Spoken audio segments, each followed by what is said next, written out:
Welcome to Season 1 and Episode 1 of Musicians Forum, the podcast. Tonight we have Dave Grigsby with us. Honored to have this fella on our very first episode.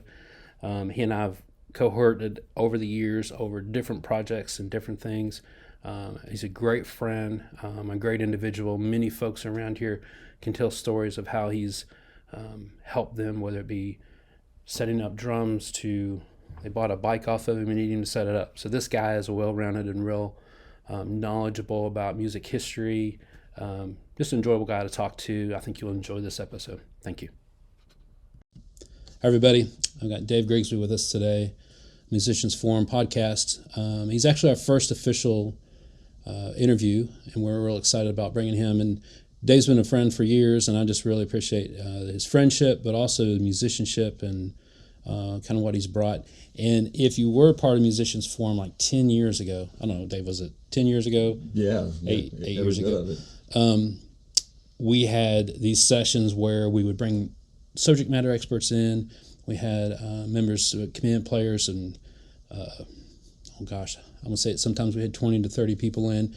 And Dave was kind enough to come in and give us some drum clinics on tuning, playability, some rudimentary type of things that would interest students, but also pros who've been playing for a long time. And I was always appreciative of him willing to do that. So this new endeavor of podcasting, of course, I had to call my friend Dave because he's always good about doing this kind of thing. And what we want to do is just talk to Dave and hear a little bit about him, and we'll go from there. So I'm the guinea pig again. Once again, congratulations. It's back today. It was the life cereal. Mikey, he'll like it. Dave will do it. So Dave, a lot of folks probably don't know your story, and I'd love to just kind of talk to you about it. So let's start off first, though, because I know you recently just got out of the studio. Yeah, because I was actually there. That's right. That's right. So can you tell me a little bit about who you're working with now and kind of the latest projects you've done? Yeah, I started playing a little over a year ago with Rye Davis, and I'm the drummer for the Rye Davis band. Now Rye has a solo career. He goes out and does acoustic shows, but the other half of it is he wants a band. He wants to do band shows. So it's the Rye Davis band when we go out and play, when Rye's not doing acoustic things. And he, of course, is a songwriter, just a magnificent country singer, just an impressive voice and impressive backstory. And if you're not familiar with Rye Davis, you want to go out there and learn about him. Now, where's he from? He is from Pig, Kentucky, which he talks about in his show. It's just outside of Bowling Green. Okay, so he's kind of local, but yeah. He is. Yeah, he's a Kentucky boy, and make sure his fans knows he's proud of where he's from, as we all should be. But that's part of his show is here's who I am and where I'm from, and so it's really nice to play for an artist like that, somebody that's really genuine and comes across as genuine, and nothing pretend. There's no I'm going to dress up like a country singer. I'm going to put a hat on. I'm going to, nothing like that. There's no pretension. So and I know I just saw you guys maybe 2 weeks ago. Shortly before Christmas, you had a show down in Corbin. And that's the first time, I guess, locally you've played here, or? Well, he's played down there before as a solo act. It's been a couple of years ago. But that's the first time the Rye Davis band played there.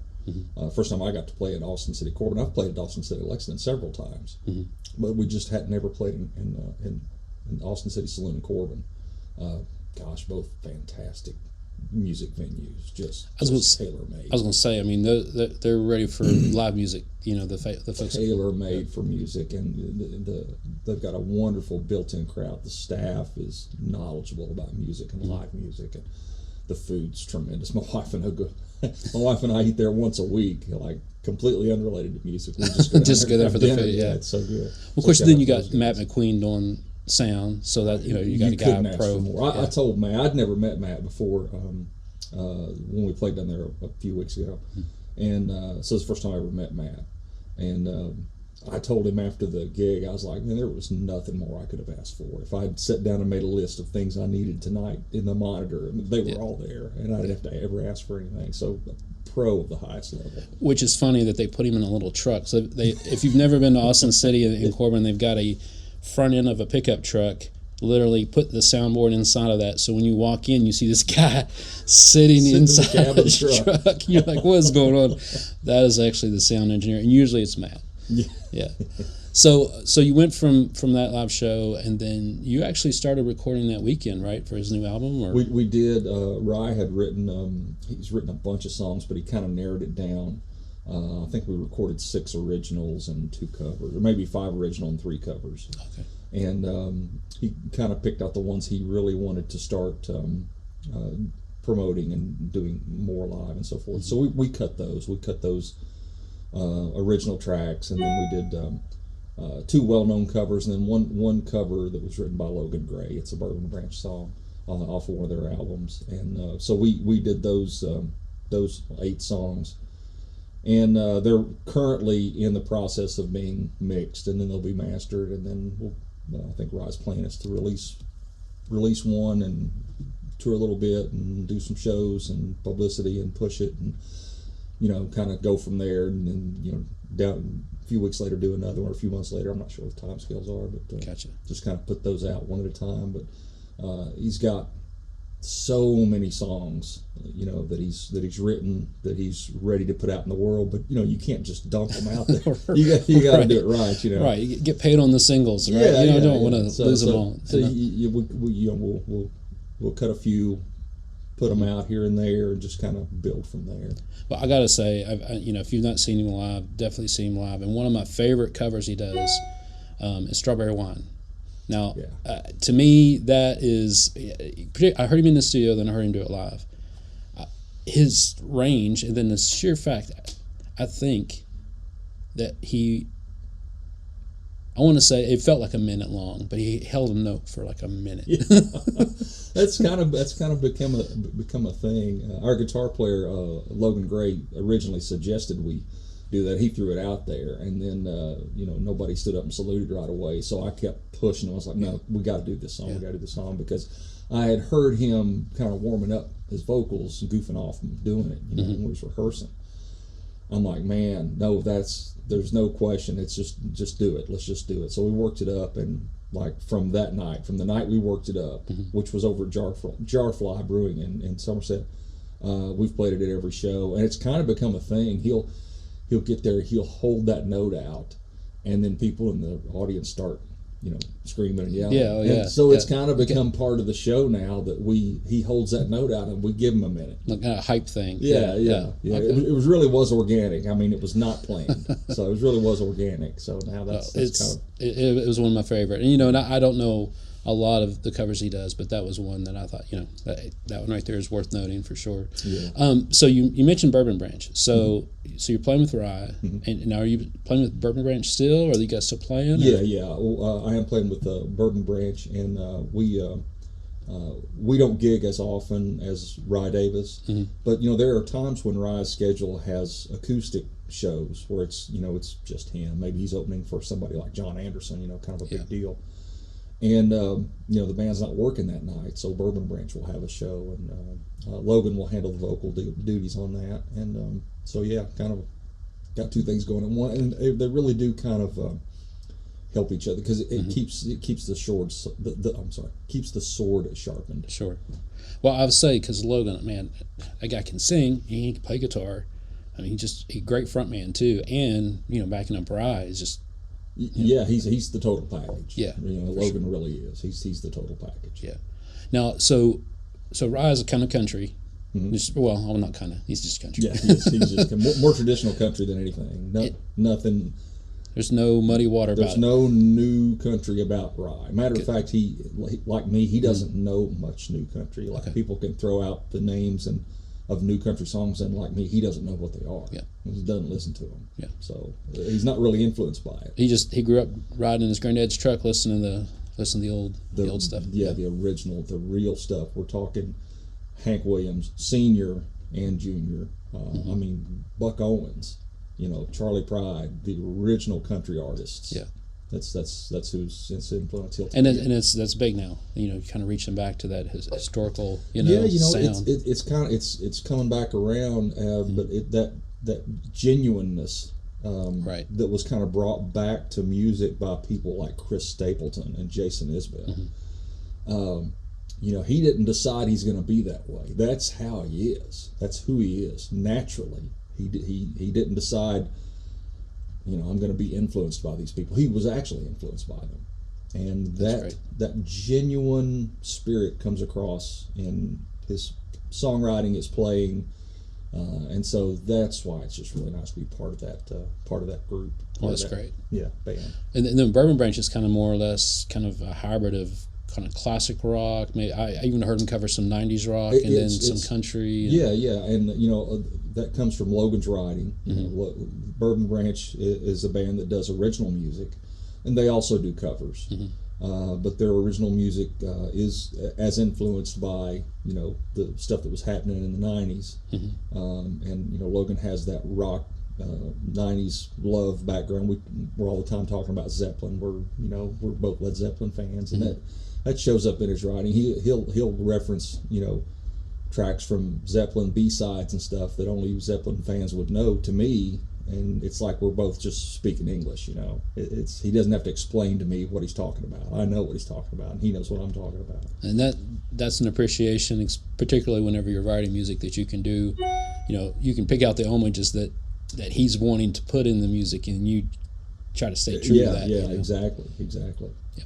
So that's what you're working on now. So what I'd like to know a little bit more about is I would say over the last 5 years, of course a lot has changed as COVID and bands weren't playing as much, but before then you were playing in several bands. Kind of walk through, tell us about all that. So just talk about the recent history. I kind of got back into music after a 21-year layoff, and so just getting back into music, I started playing again with some mutual, with you as well, and some other mutual friends of ours. So I don't have to tell you the story, but I was there. Yeah, you were there. But reconnected with buddies I'd played with in high school, Chuck Stu and Rick Baker, and we'd get together and just jam a little bit and play, and kind of the itch started coming back a little bit. The chops took longer to come back, but the desire came back quicker, and. Then it was 2015. My wife and I were down at the farmers market downtown. There was a local band setting up. So as we were wandering around the farmers market, I was like, let's go sit down and see what this is all about. Well, there's 3 kids walked up on stage, and my initial thought was, oh boy, I'm gonna hire the kids to play. Well, it turns out it was guys from Frontier, and they were just phenomenal. Just like, wow, cold water in the face. They are really good. They are, yeah. They were really good. And so that night, I got online and looked up their names. Turned out I went to high school with their parents. So I'm the same age as their parents. Got online and looked up their names, and I think I went to their Facebook page, and I sent a Facebook message, and it was something along the lines of, "Hey, I've seen you at the farmers market. You're fantastic. If you ever need any drum work, I'm a drummer, let me know." And my thinking was, if they need somebody to record, because they don't have drummers, 3-stringed instruments on stage. And they reached back immediately and was like, "Hey, come over and play with us." So I went over and jammed in the basement, I think twice. And they're like, "Well, we got a show coming up if you want to play." And I was like, "Yeah, I'll play it." So just snowballed from there. Just kept playing with them and played with them for 3 years. Wow. Yeah, I know that the several bands that I've been in that we've been on the same ticket or the same lineup, and I've always enjoyed seeing there's Frontier and there's Dave, so because if one of us has to bring the house kit, I know that, that Dave's going to bring it. It's going to be ready to go. That or I'm going to whine about having to use somebody else. Right. So they how many albums was it 2 albums that you were on or just one? I was only on one album with them. Yeah. They went to Nashville and recorded one, and then I played on the second one, which was produced by Jeff Powell, and then that then after I left, they might have put something out after I left. I'm not sure, but I was just on one with them. Okay, gotcha. Yeah. Great. Well, those guys, we've worked with them on several different projects, and just three great kids. I mean, just so talented. Yeah. Yeah. From musicianship to songwriting to just people. They're great people too. Yeah, I mean the total package. Checks all the boxes. They really do. And their parents are so supportive and so wonderful. Every show they're there. Every show. I mean they're doing all the heavy lifting and the encouragement. I mean you couldn't ask for more. A dream upbringing for a musician. Right. Yeah. Well, so speaking of that, so you had to start somewhere, and so you were talking about you dropped it for 20-some years. Yeah. All right. So when did you get that bug? When did you just wake up one day and say, I've got to learn more. I've got to hear more. I've got to pick up drumsticks. Or what made you do that? Where'd you start? My father was a drummer. He was a drummer in the '60s, and he played in a couple of bands and local bands. Interesting side note: one of the guys in his band was Les Taylor, who spent his career playing with Exile. Yeah. Yeah, they were bandmates. I've got pictures of them as kids on stage, playing. And so my father was always passionate about music. And when I believe it was when I was 10. It was 1976. So my dad would have been 29. He got the bug again and went to Young's Music and bought a set of black pearl drums with Zildjian cymbals, and brought them home. And it was, I don't ever remember anybody saying, I don't remember anybody saying these are Dad's drums, or they were just the drums Dad brought home. And Dad played on them a little while, and the spark didn't grow, and so then they started sitting there. And my brother and I would sit around and tap on them, Sure. And you would think, well, that's where it started. Well, no, I tapped around on them like Dad did and forgot about them. And so they probably sat there another, so I was 10. They probably sat there another 3 or 4 years and I didn't touch them. And some guys at school, in middle school, Chuck Stuber, said, hey, we got a band, we need a drummer, you want to, I hear you're a drummer. More or less, I hear that you have drums in your house. Well, that's what he should have heard, because I wasn't a drummer. But of course I'm like, yeah, I'll do it. Yeah. No clue how to play it. I had a kit. I didn't know I never spent any time with it. And I don't know, what are we thinking when we're kids? I'm thinking, what do you expect? I'll just go play with these guys. Never played. I mean, sit around and tapped on them. So I remember being in the garage, and I remember them like starting on a song and me sitting there holding the sticks, not having a clue what to do. Maybe I thought they were going to show me. I don't know. And I don't remember what I did. I just remember the look on their face was like, what are you doing here? So we laugh about this now. We're still friends. So wait a minute. So were you, 12, 14? I would have been around 14, maybe. Okay. 14. So they had already been playing. They knew how to play. Yeah. Okay. They knew how to play their instruments. And so I just remember it being really uncomfortable. And so we packed all my drums back up in Chuck's car, and he drove me. I couldn't drive yet. He drove me home. And Awkward then, silence. I remember that night. We all the whole town goes to the movies. That's where the kids go. Then the kids go to the movies. So I go to the movies, and I'm sitting in the movies, and I see Chuck and his girlfriend sitting down there, and I see him look over their shoulder. And he's like telling her, that's that guy. He couldn't play his drums. I just know that's what he's saying. Did you stay for the rest of the movie? Oh, it was uncomfortable. Yeah, I stayed, but man, listen, I knew what he was saying, and he wasn't lying. So that kind of prompted me. That wasn't a big epiphany moment, but from that point, I started being like, okay, I can't do that again. Yeah. So my dad gave me a couple lessons, real basic, you foot on 1 and 3, you snare on 2 and 4, that kind of thing, And from there, I got to where I could hold a beat down with a song. And so I had a record player in my bedroom, and I would put a record on, something really simple, and I would play and try to get in time with what that record was doing. And I would reach back there, move the needle back, and repeat the parts, only the simplest stuff. And it just kind of grew from there. And then a year or two later, Chuck's band was again looking for a drummer, and somebody like a third party said, "What about Dave Grigsby?" And he rightly so said, "No. We tried that. That's not going to work." And the guy's like, "No. He's trust me. He knows what he's doing now." I don't remember who it was. Chuck could probably tell you who it was. Yeah. But so I kind of did the new audition, and it was like, "Oh, now you know." Okay, now you can count to four. Now you can count to four. Yeah. So that's kind of where that got started, and we. Myself and Chuck Stuber and Rick Baker played in some variation of that band for several years, all the way through almost to the end of college. But that got me experience playing out, being in a recording studio. We did all that. We played live gigs. We traveled a little bit. We did some actual studio recordings. Back then it was 2-inch tape. I was gonna say, yeah, it's a little bit different. Like legit tape. There was no digital recording wasn't happening yet. I'm sure it was invented, but it wasn't, widely. Right. Yeah, we recorded. But before that, we recorded at Radio Shack. They had a little studio set up. Really? Yeah, in like a closet in Radio Shack. Shout out to Brad Jones. I was gonna say, I think I'd heard a story that Brad had that. And Yeah, he absolutely did. And so we went in there and recorded on their board and mixer, and that was kind of our first little demo thing. And later went to a big, dedicated studio, Barn Hill, which is gone now. But it was a real studio, 48 channel Harrison board, 2-inch tape. It was a great experience. So that's kind of where all that started.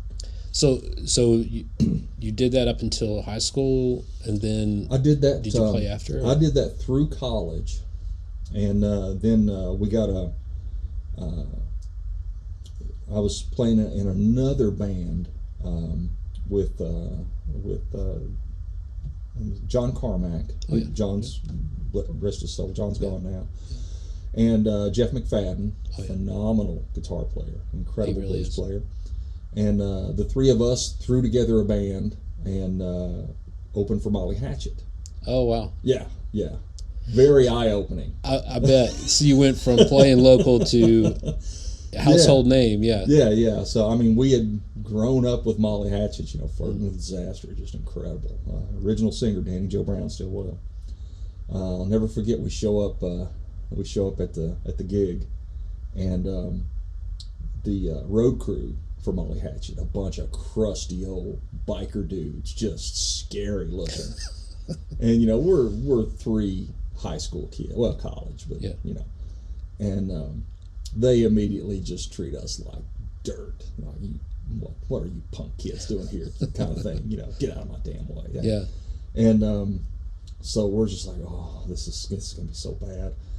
So it's time to sound check, and so we're moving my massive drum kit on stage, which dwarfs Molly Hatchet. I was going to say, you probably took everything. You had to show off every piece of gear. I had some crazy 14-piece massive double kick. All my heroes of the day, that's what they played. They played huge kits, so we were just emulating our heroes. Sure. So I kept adding drums to my original kit. I had this massive kit. Did not need it. I would have to go out of my way to play some of the stuff on that kit. I'd try to find somewhere to put it. Right. And so we're setting up, and one of the roadie guys calls me Neil effin' Pert. He didn't say effin', but right. Yeah. So from then on, I was known as Neil effin' Pert because of all your drugs. Not because of my playing. But Danny Joe Brown, the lead singer for Molly Hatchet, was the complete opposite. He came up to us like we belonged there. He shook our hands and looked us in the eye and put his arm around us and talked to us like we were his peers when we were not. Talked to us like we were his equals when we were not. Signed everything, gave us encouraging words. Fast forward, we're on stage, we're playing the gig. The place is just absolutely packed. Not a single person there to see us. Well, all of them there to see Molly Hatchet, and rightly so. So we're playing, and I am nervous. I'm nervous as a cat in a room full of rocking chairs. And there was, we kicked things off with "Born to Be Wild." Yeah. We're opening with the cover with "Born to Be Wild," And I mean, we get through the first chorus, and it's a big bump, bump, bump, bump, and then we go into the next verse. Well, I ended the song. I mean, I'm pumped up, excited. Everything's going too fast, and I just end the song because I'm lost, because I'm in front of all these people playing. And John turns around and announces to the audience, "There you go, folks, the world's shortest version of Born to Be Wild." And everybody got a kick out of it. But he covered it, and it worked. He covered it. Yeah. Everybody knew I'd messed up, but they were all laughing about it. So we're going to do "Two Rolling Stone" by Robin Trower. Mm-hmm. Well, we mentioned that. He looks at our set list. Danny Joe Brown looks at our set list and says, "Oh, I love that song. I love that song." Mm-hmm. Well, Jeff McFadden, incredible guitar player, had spent all this time working it up note for note, and I mean, he could play it note for note. He had the wah pedal going. I mean, it was immaculate. Which is say a lot, because playing behind, Robin, he's phenomenal. So if you're saying note for note, this is a pretty big deal. Yeah. So Jeff had really taken the time, because he really respects the music, and he learned it note for note, and he had her down. And so come time to count that song in, I'm still, just like, I'm just so jazzed. I count that thing in so fast. I mean, as soon as I finish counting, we're into it, and Jeff turns around to me and yells, he's like, "It's too fast," and I just smile and I go, "It's too late." So we are blistering through this song, and Jeff still, he plays every note, even though it's twice the RPM or twice the BPMs, I should say. And anyway, another memory from that night is we're playing and the crowd's being gracious, but they're waiting for Molly Hatchet, and suddenly they're on their feet.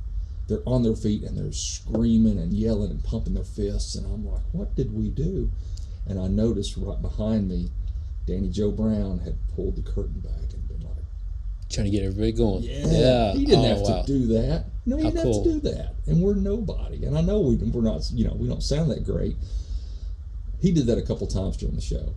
And after the show, we go on, we're sitting at the bar, we're watching Molly Hatchet, and we are just, head banging, whatever we were doing back then. And just really getting and he kept calling us out and pointing at us, and another hand for these guys. And it just showed me what you can be as a real bona fide rock star. Some people are like, there are the Dave Grohls of the world. Mm-hmm. Danny Joe Brown was one of those guys. The kind of guy that we all swear that's the rock star we will be if we ever get to that point. Well, he really was that. And that's inspired me to this day. When Danny Joe passed on, I'm not sure when he died. I think he died maybe around 2000 or something like that. I wrote his widow, and I just told her how incredibly sweet he had treated us and how he didn't have to. Mm-hmm. And I hope that letter found her. Sure. But I wanted her to know. Well, and it's amazing to say, because now, X amount of years later, that's so vivid to you that you'd say, well, maybe my parents were, Dave, you sound so good. It's wonderful, which goes a long way. But when someone like him, that you, like you said, you played the albums over and over, you would buy a ticket to go see him. Oh, but on top of that, you got to play in front of him, and he gave you that attention that you so craved, that he made up for any of those things where you said, hey, I failed at the accounting for Jeff. Jeff wouldn't speak to you for 2 weeks. But just the I guess the attention, from him to give you that. And then to this day, you're still glowing about it. So that encouragement has never left me. Mm-hmm. And I think about that all the time. And I guarantee you that 2 weeks after that happened, Danny Joe wouldn't remember us, anything we played, maybe even playing that particular night. I don't know, but I doubt he thought it's just who he was. Mm-hmm.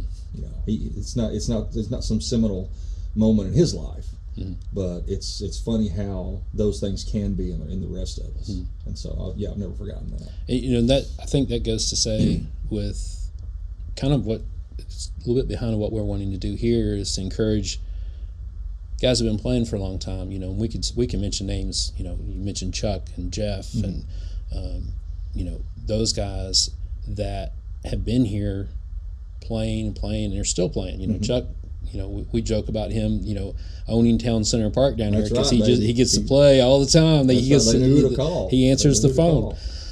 Don't know who to call, man. That boy, he can bring it. Well, it's not an arena, Dave. So we got we'll get into that. We'll get into that story. But the idea is that you always want to encourage the next generation or those who feel like, gosh, I wish I could play like Dave, and that hey, it's all right. You can. You don't have to play like me, but keep playing. And make them feel like I'm doing the right things. And encourage them along. That just goes a long way. You never know what's going to speak to someone. Mm-hmm. And so you'd like everything you do and say to have potential to speak to them down the road. So it's hard to be always on like Sammy Davis Jr. But if we could script it, I'm sure that's what we would all do. We would all be encouraging all the time. But we need to strive to be. Yeah, and I think that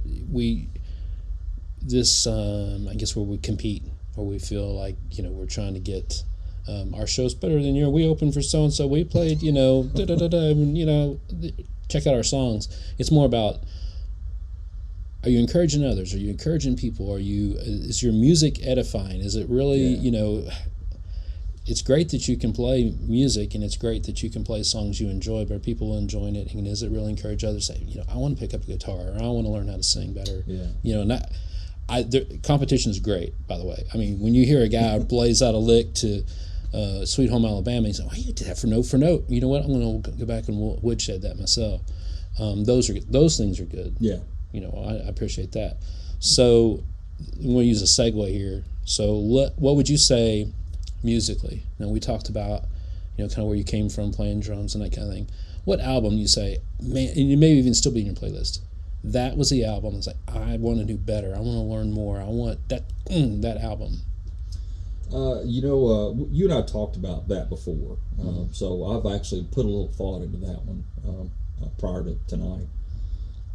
There was probably 3 or 4 in different periods, and I say that because, like, the first music that I describe it as the first music I ever felt cool listening to. I was 10 years old, and I went to spent the night with a buddy of mine, Tom Burnett. Mm-hmm. I think Tom lives in Korea now. He's retired military, best friend when I was growing up. We were tight. Mm-hmm. So I go spend the night at his house, and his parents had a camper across the road from his house with electricity ran to it. I mean, it was a dream for spending the night at your buddy's house, because you didn't have your own room, you had your own camper, not inside the house. You could make all the noise you wanted. Oh, cool.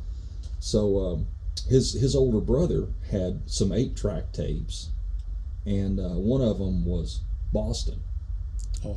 So that first Boston album, he put that in. It's 1976. I'm 10 years old. We're spending the night at his house in his camper and playing cards, and he puts Boston on. And it's the first time I was ever like, whoa, that music is making all the difference. I feel cool now. And the song More Than a Feeling. Oh, yeah. I'm 10 years old. I haven't discovered girls yet, mm-hmm. And yet I know how it feels to see your Mary Ann walking away, And of course I don't. Right. But I think I do, right. It feels and sounds like this. Yeah, it feels and sounds. And I mean, I got chills then, and I still feel that way when I hear that song, So that was that was just music in general. There was no drums about it, And I think that was the year I got the first drum set. Yeah. But I wasn't thinking of playing it. Sure. I just remember, man, this is powerful stuff. Mm-hmm. The next one came when I was about 15, I believe. And my grandfather had died. And my father asked me if I would go stay with my grandmother for a few weeks because she'd never been alone. Mm-hmm. And so, I had my own bedroom over there, which had previously been my Aunt Liz's. She'd moved out. She's grown now. And so I lived with my grandmother for a few weeks when I was 15. And she had a cassette player, or my Aunt Liz had a cassette player in that bedroom.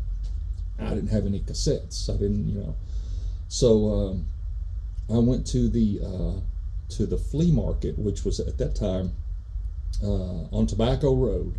It was the old Tobacco Warehouse. That's right, where the right along the railroad tracks over there. That's it. Mm-hmm. That's where the flea market was back in those days, and they had rows and rows and rows of counterfeit. Now I didn't know they were counterfeit. I mean, I didn't at the time. I didn't, and I didn't know what to buy. And I'm going through the counterfeit tapes, and I come up on one, and it's got a really cool album cover, and it's got an owl on it, and it's got a really pretty woman pulling a curtain back, and it's alive. I didn't know it was live. Mm-hmm. It was Rush, Exit Stage Left. I bought that album because the cover was cool. Didn't know what was in it. Like, no idea. Like the black market cover to an album, you have no idea. Yeah, I mean, I just, Rush. I mean, I'd heard that name before. Didn't know anything it sang. And so I took that home and put it on, and I'm instantly disappointed because I can hear people in the background. It's alive. I was like, oh, man. And then the music comes on, and the first listen through it, I'm still just like, I need to do better next time. I need to find something I like. But over the course of a few weeks, that's the only cassette I had. Over the course of a few weeks, I forced myself, because I'd spent the money on it, to listen to that. And it started speaking to me. I started understanding it. Rush is pretty complex. Very complex, music. Yeah. It's not bubblegum. I mean, you usually, you can't put it on and dance to it. But man, it starts like math rock. Yeah. I didn't know it was progressive rock at the time. Mm-hmm. And so I started listening to that, and the number of times I listened to that album is probably just embarrassing, ridiculous. Hundreds upon hundreds of times I listened to that album, and I just absolutely fell in love with Rush and their lyrics and their music and their construction and everything they did. And to this day, they're my favorite band. Go to. Mm-hmm.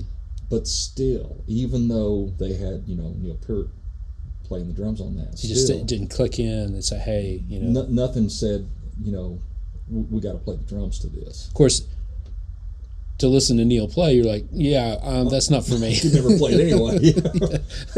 To this day, I can't play it. Yeah. But the desire to kind of play drums to a song really just came when I was about, it was in that first band. Mm-hmm. I had to learn it, and suddenly I was able to play the songs, which thank goodness were simple. Mm-hmm. Stuff like "Give Me 3 Steps" by Leonard Skinner. Right. But I learned if I was playing it correctly, everything else was working. Mm-hmm. And anytime I wasn't playing it correctly, it fell apart for everybody in the room. Mm-hmm. And that kind of taught me the importance, Of course, back then, every 4 bars I was trying to play a fill. Mm-hmm. I thought that's what you did. I didn't understand that, there's a thing, overplaying is a thing, and you shouldn't do it. And it took a while to learn that. And not many folks are looking for a drum solo. It's just exactly. Why do they always look at the guitar player and just overlook the bass and drums? I don't know. To this day, I can't watch a drum solo because I'm not entertained. It's tough. A few seconds in, wow, that guy's really good. He's really technical, and I'm done. I'm done. Yeah. Play me some melody now. What's the lyrics say? What's the guitar sound like? Exactly. I'm interested in the song. I could care less if you can pull off some, mathematically Thomas Lang unplayable thing. Those drummers used to impress me. I used to be so impressed because they were playing these acrobatic, impossible licks. They're still impressive, but to me it's like a magic trick. Mm-hmm. When you see that magic trick one time, you never need to see it again, and you're never going to be as impressed again. Right. Yeah. Right. So, it's way more about groove and foundation, and that's those things never grow old. And your phone is going to ring a whole lot more if you can play. If you can be that player, you're going to get the gigs, and you're going to get the studios. No kidding. I told my I've had drum students over the years. I've taught drums as well a handful of times over the years, maybe a couple dozen students in 30 years. I've told every single one of them, and it's absolutely true.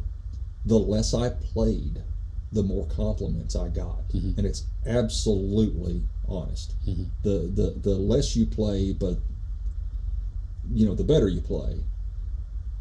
But big, complicated, long, drawn out fills and that stuff has never garnered a compliment once. And a long time ago, I stopped trying to learn them. So now it's about, man, can I really nail this tempo? Can I be slightly behind the beat in this part of the song to make it feel like it's slowing down without slowing it down?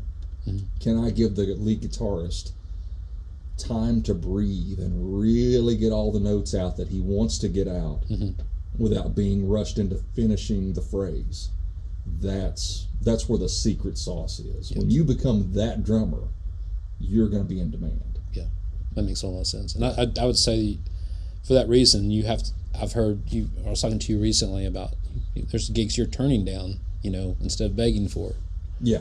And which is a little different for a couple musicians around here. You ask for the gig, surely you want me, So that's great. So in going through that, I did happen to go to your gig 2 weeks ago. Mm-hmm. And of course, I'm always impressed. Say, what is Dave playing on these days? And of course, one of the kits that I travel with is actually one of your old kits. Mm-hmm. I actually use the Crush kit, the acrylic kit, and I love it. Big sound, really heavy to lug around. But what I noticed at the last gig, you got a whole new kit. Yeah. So, tell me a little bit about that. Yeah. Well, I'll back up a little bit. I'm going to draw it out as usual. In 2012. I did an extensive, and when I say extensive, I took a year, and I didn't plan it to be this long, but I decided I'm going to buy the last kit I'm ever going to buy. Mm-hmm. And money's not going to be an object. It was an object, but I decided, whatever it costs, I'll save up for and get when I find the kit that's going to be the last one I ever buy. So I started listening to kits, and at that time I was coaching cycling, and I was traveling the country. Mm-hmm. And I'd get in the van with the cycling team, and we would drive to Nevada. And then 2 weeks later, we would be in Southern California. 2 weeks later, we'd be in Colorado, etc. The amount of traveling we did was crazy. Oh, yeah. But every time we would stop somewhere, every time we stopped in a major city, there was a guitar center. There was some music shop. And the kids are always looking for some distraction when you're on the road. And so I found myself going through these. Everywhere I would go check out drums. And I looked at drums and sampled drums and played drums and tested them and got to talking to people that worked at guitar centers and started doing research online, which is incredible now. It's just amazing what you can do. Oh, yeah. And one day I happened to cross, after nearly a year, I still hadn't made up my mind, I happened to cross a video of this guy playing a kit I'd never heard of the manufacturer. And the kit was a Mapex Saturn. I was familiar with Pearl and Ludwig and Gretsch and Slingerland and all the. Never heard of Mapex. I didn't know what Mapex was, but the sound he was getting out of these drums, I'm like, ooh, that's it. That's the one I want. That sound. Mm-hmm. So I started researching them. Nothing fancy. They're made in China. Their flagship model at that time was called a Saturn. It was their high end. But you're still only looking at about maybe $1,800 for the 4 shells. Mm-hmm. So bass drum and 2 up toms and 1 down tom. Which is it's kind of a lot compared to a guitar. Sure. It's probably the equal of a good guitar. But it's half the price of something like a DW. Mm-hmm. But that was the sound I wanted, and so I found a dealership in Clarksville, Indiana, and I drove up there and I tested them out, and it's like they sounded just in person, just like they did on the video. Mm-hmm. And so I bought them, and I was like, that's the last kit I'm ever going to need. I still have that kit, and it sits in my bedroom, and it is immaculate, and it's the one I rehearse on. It's the one that really doesn't leave the house because it's lacquer finish, and I'm like, man, I don't want to scuff these things up. I fell so in love with playing them and the sound I was getting. I went out and I bought a Pearl kit to tour with, a cheaper kit, because I was gigging a lot. I was gigging every weekend, going somewhere. And they're getting beat and banged, just from loading in and out because I'm the roadie.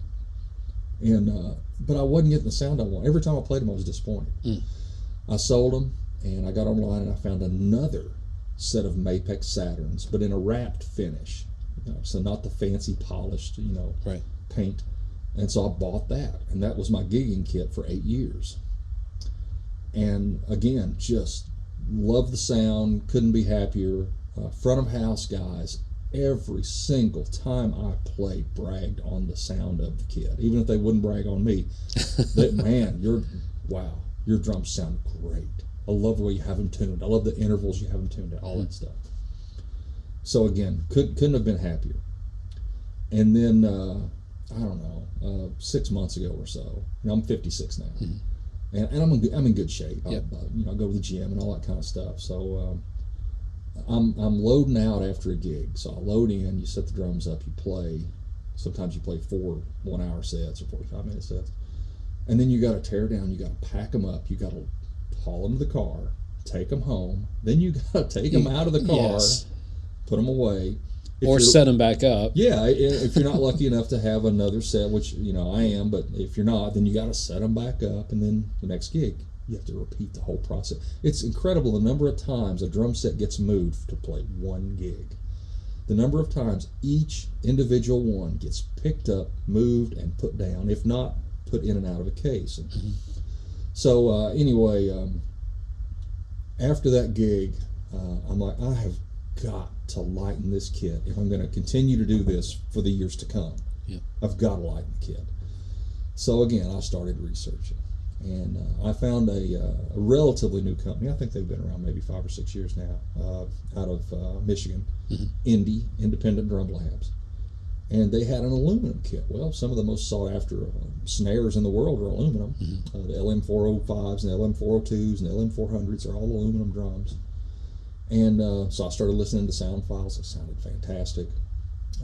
I seen that they don't use a folded over bearing edge, which if you're not a drum person, it's not going to mean anything to you. But basically on a metal drum, you have a metal shell, and then the top of it, it's folded over like this, and then you put the drum head on that. Well, these had no fold. It was just straight up and down. And there's like, well, if it's straight up and down, it's going to resonate better. And I was like, well, that makes all the sense in the world. I never thought of that. Right. But yeah, if you take a shell and you bend it like this, it's not going to resonate as much as if it's like, well, wow, I didn't know that was a thing. So I ordered a snare from them, and it was the snare. It was just, I was so happy. And then I ordered the rest of the drums. I've only played now maybe 2 gigs with them, and I'm so happy. I'm just tickled pink. I took them to the studio, recorded them in the studio, and I had to do nothing. I mean, it was like mic and hit record. It was phenomenal how good they sounded. So yeah, I'm currently playing an Indie Wayfarer Kalamazoo kit is what it's called. Well, I was there. I picked it up, and I've never felt a drum lighter than that, and with the biggest sound. And that to me stood out because I'm hearing you playing some rolls in there, and I'm like, man, that's beefy. And then I got there and actually looked at your kit. I'm like, how in the world, And then you say, hey, pick it up, and then that. Yeah, how is that sound seriously coming out of something that all 3 of the toms? So I've got a bass drum, a 22-inch bass drum. I've got a 13-inch tom, and then I've got a 16-inch tom, and all 3 of those together are 26 pounds. That's crazy. Yeah, just nuts. Whereas before, my Mapex Saturn, the bass drum itself was over 50 pounds. Yes, just for the one. And then you got to look at all the rest of the stuff. So that has, I guarantee you, if all things stay the same, that will add years to my gigging, my ability to gig, to slough my own equipment, because that's what nobody else is going to do it. Right.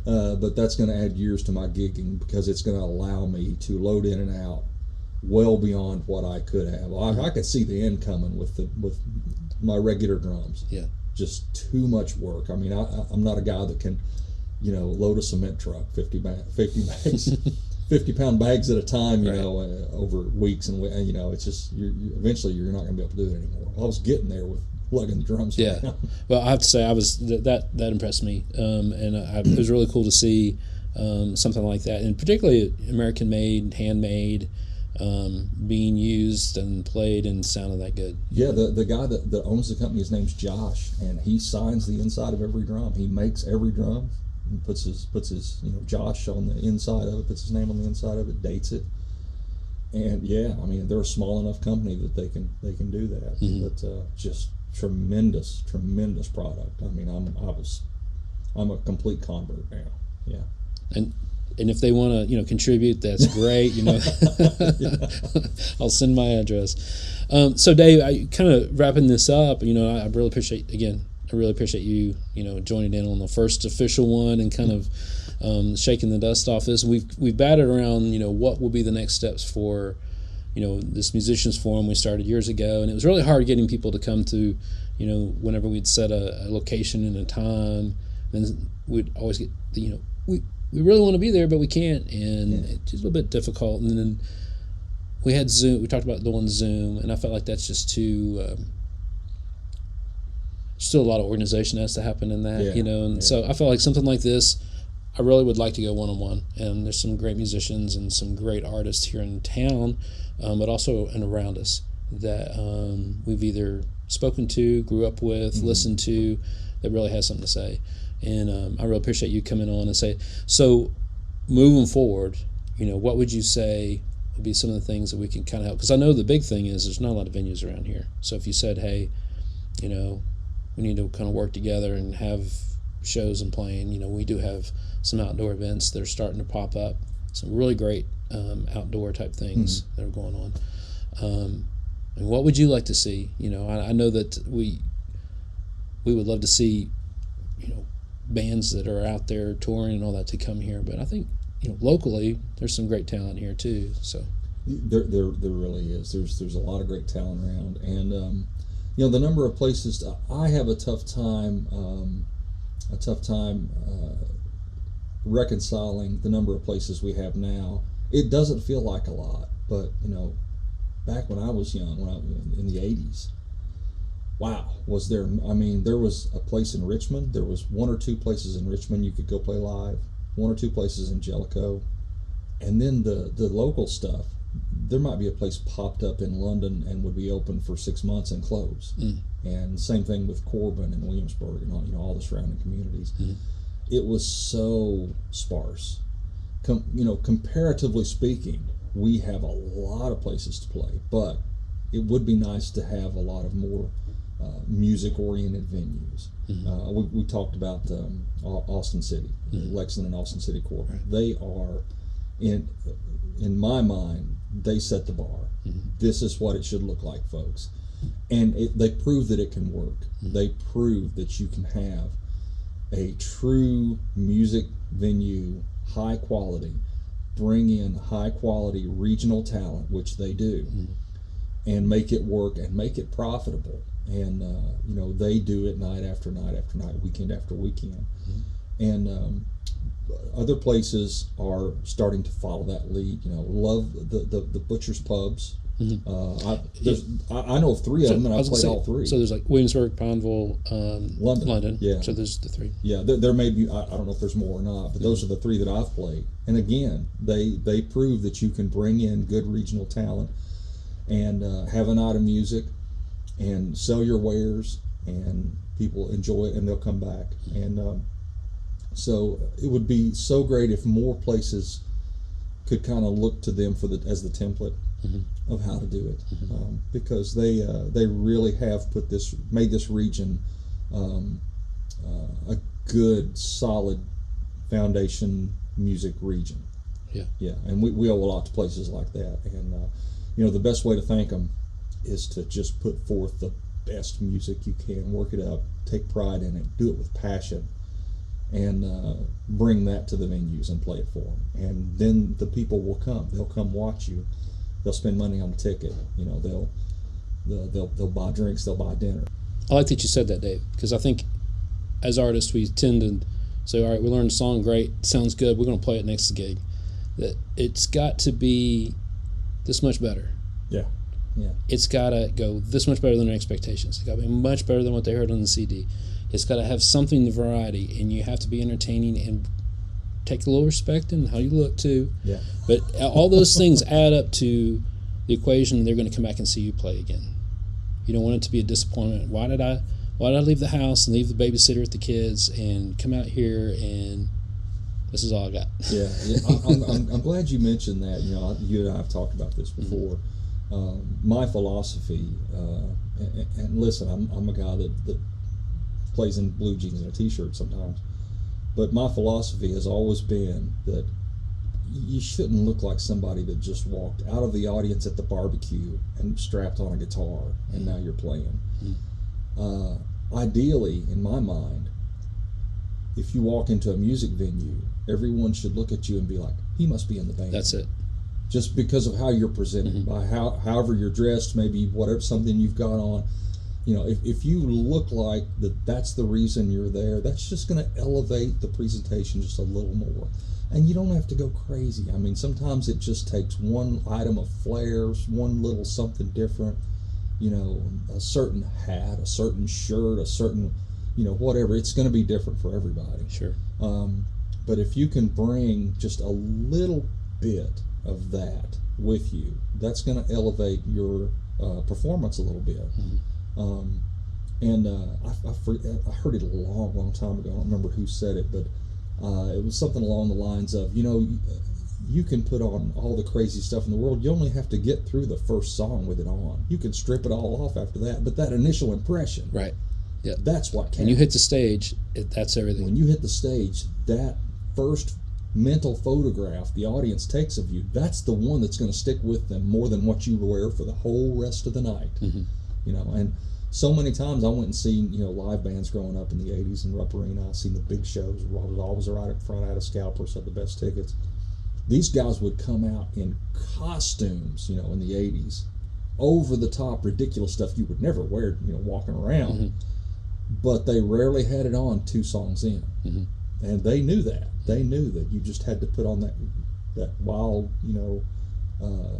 visual garb just for that initial impression. After then, take it off and go about your music. But that's always my theory about dressing the band. And I know that's a touchy subject. Some guys is like, man, I'm playing in the summer, and it's just what you see is what you get. But man, these shorts are a lot cooler on stage. It's 90. Yeah, I get it.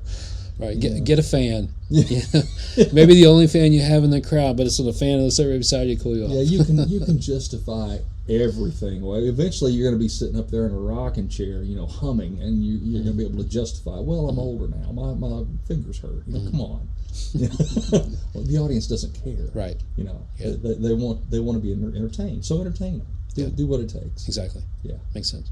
Well, Dave, again, I appreciate you coming up here and going through some life stories and some life lessons, but more than anything, I appreciate your friendship and looking forward to a couple more of these episodes, and we'll have you back. Thanks, Greg. Listen, there's nobody I know, nobody in this town, nobody I know that has the passion for this that you do.